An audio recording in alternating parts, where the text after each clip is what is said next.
Halo sobat semua, jumpa lagi di Witi Hama Channel informatif dan edukatif yang akan memperkaya wawasan dan pengetahuan Anda.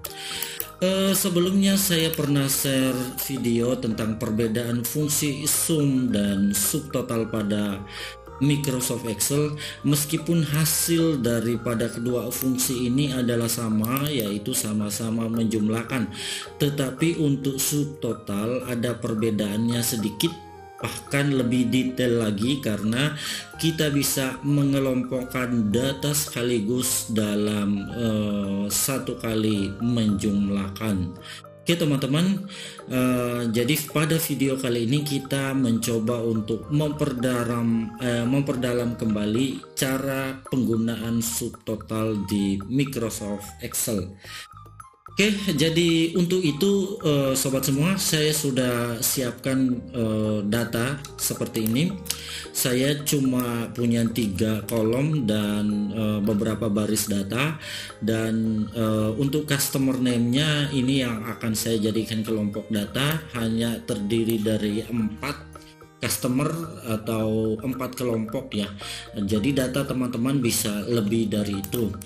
Oke, untuk subtotal sendiri bisa dilakukan dengan 2 cara ya teman-teman ya. Yang pertama, jika hitungannya sederhana, kita bisa menggunakannya dengan fungsi subtotal yang ada pada ini ya. Kita bisa ketik manual subtotal seperti ini. Terus kita pilih di sini subtotal, tapi kita menjumlahkan, jadi kita menggunakan angka 9 ya, sum. Terus kita pakai titik koma. Ini pun tergantung dari settingan laptop atau PC yang teman-teman gunakan. Jika titik 2, teman-teman silakan gunakan titik 2. Oke, dan kalau sudah kita tinggal enter. Dan ini perbedaannya ya, kalaupun kita menggunakan sum, 687 juta ini tetap muncul sebagai total di bawah ini. Ini operasinya akan sama ya, dengan sum pun sama. Tetapi jika kita pisahkan ini kelompok datanya hanya Sultan Dayang Raja saja, maka secara otomatis subtotal menjumlahkan ini ya. Jadi untuk Sultan Dayang Raja totalnya langsung dijumlahkan. Kalau kita menggunakan fungsi sum, pada range data ini tidak akan muncul total di bawah ini. Itu cara yang pertama jika kita melakukan pengelompokan data atau filternya secara manual ya. Nah, jika cara selanjutnya kita ingin sekaligus mengelompokkan data, menampilkan totalnya langsung pada tabel ini, maka kita bisa menggunakan cara yang kedua.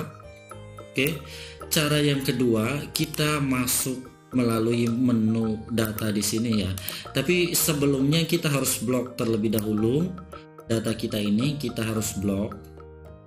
Terus kita masuk ke menu bar data di sini. Terus selanjutnya kita pilih subtotal, kita klik aja subtotal di sini. Oke, dan muncul jendela atau menu seperti ini ya. Dan kebetulan kali ini kita hendak mengelompokkan data ini berdasarkan customer name ya. Oke, saya ulangi dulu. Customer name ini kita hendak kelompokkan atau totalnya hendak kita tampilkan. Berarti kita pilih add each change in. Ini kita pilih customer name, terus use functionnya menggunakan fungsi sum tetap, dan angka yang hendak dijumlahkan adalah invoice amount ya, yang ada pada tabel tadi.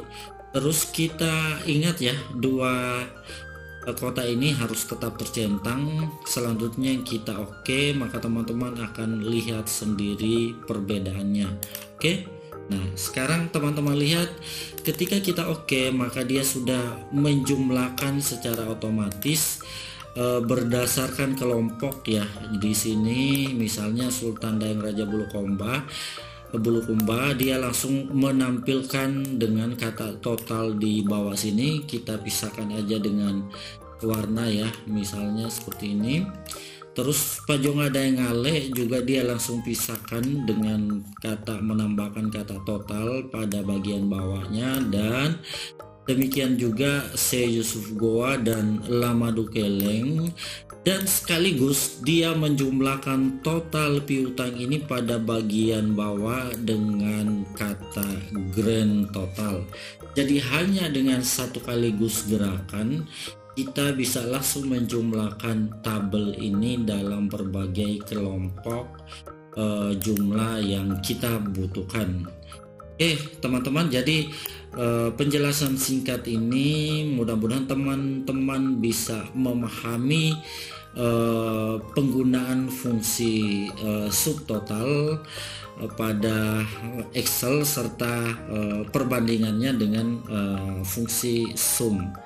Nah teman-teman bisa lihat sendiri hasilnya, dan kalau teman-teman ingin mengembalikan data ke posisi semula, maka yang pertama tetap harus dibiarkan dalam kondisi di blok, baru kembali lagi ke data, terus pilih subtotal dan teman-teman pilih remove all di bawah sini. Oke, kalau kita remove all maka data sudah kembali ke data mentah ya, data normal.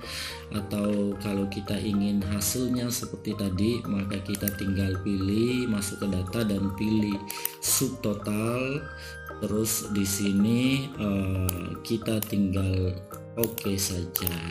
Oke teman-teman, jadi itu saja video kita pada kesempatan kali ini. Mudah-mudahan teman-teman bisa memahami apa yang poin-poin yang saya sampaikan pada video ini.